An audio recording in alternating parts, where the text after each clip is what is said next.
So on this historic occasion, which means so much for the lives of so many, I would like to take a huge step in my own life.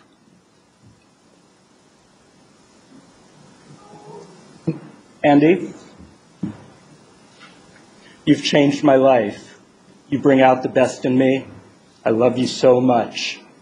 On this day, when we talk about the hopes of marriage, I'd like to ask you, will you marry me?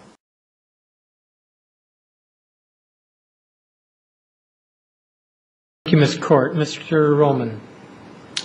Good morning, council members, Graham, Mendelson, Catania, and staff. My name is Andy Rollman. Thank you for taking the time today to listen to my testimony in support of Bill 18482.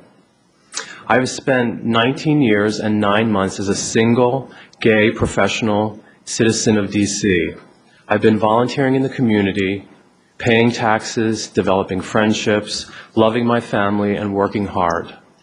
I'm an architect, and I've helped improve areas of the city like the East End, designing large-scale commercial projects such as Terrell Place, and smaller-scale community-based projects such as the new Solomon Brown Core Community Center in Anacostia.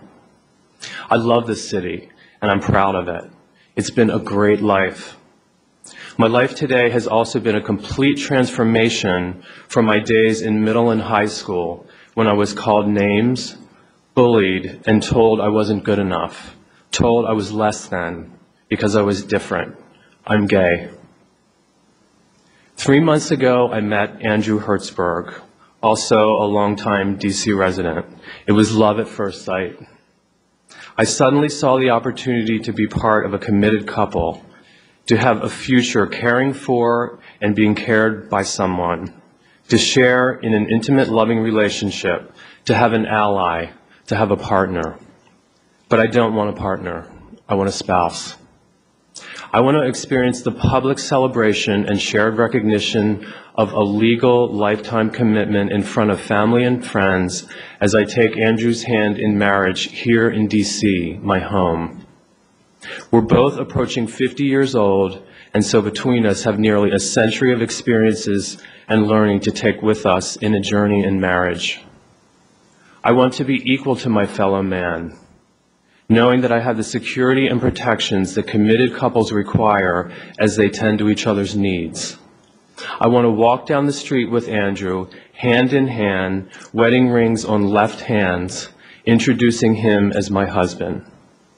I want to be like other hardworking citizens, not standing out, not having special rights, but sharing in the love of a legally committed marriage in the city I am so proud of.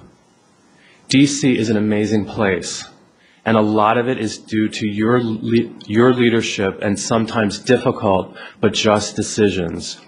Please make another just decision, allowing me to not be reminded of a time when I was bullied and hated for being different. Help me to continue to feel good enough and equal to and have even more pride in myself and this great city as Andrew and I start our life together. I ask you to please support this bill. Thank you, Mr. Rollman. Mr. Hertzberg.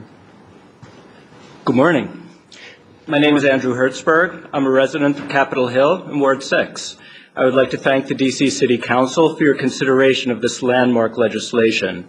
I was born and raised in New York City and have lived in the District of Columbia for 10 years. I proudly consider Washington, D.C. my home. To a degree, there's nothing exciting about my story. I own a home in the district, go to work downtown every day, and in my spare time enjoy the many activities and services available in this great city. As a gay man, I feel completely integrated and accepted in my neighborhood, my job, my community, and my family. I've not always found this acceptance in my life, and it is truly a benefit in living in Washington, D.C. 3 months ago, my life changed dramatically. I met and fell in love with Andy Rollman. In Andy, I have found a kind, gentle, caring man, a man who amazes me every day, a man who is so right for me. I have so many hopes for this relationship.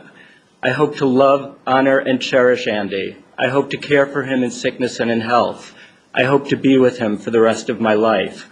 I don't believe these are unreasonable hopes. Sadly, they aren't legally acknowledged today, but hopefully they will be soon. I'm nearly 50 years old and understand that building a solid relationship takes work. This can be hard enough without facing the barriers that say we represent a second-class relationship. While most couples are figuring out common likes and dislikes, toilet paper in or toilet paper out, without marriage equality, we'll be attempting to navigate a legal maze to establish the rights that come automatically to straight couples. My parents have been married for 63 years and are now caring for each other in their 80s. In my parents, I've seen firsthand the power of a committed, loving relationship and hope for nothing less for myself. So on this historic occasion, which means so much for the lives of so many, I would like to take a huge step in my own life.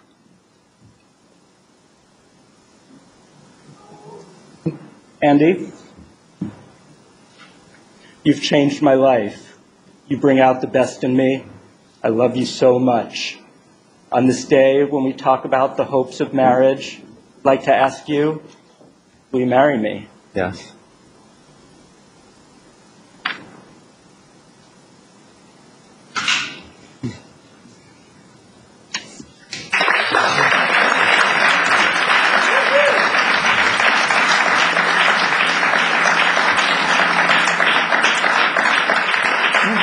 So, while most proposals come with the anxiety of wondering, will he say yes? Sadly, I feel the same anxiety as I ask this committee. Will you give me and Andy the right to be married? Will you say yes? So I ask you, please, for Andy, for me, and for so many others, please pass the Religious Freedom and Civil Marriage Equality Act. Thank you. Thank you. Can you do that in 3 minutes and 10 seconds? Mr. Catania. No questions. Congratulations to both of you. Yeah.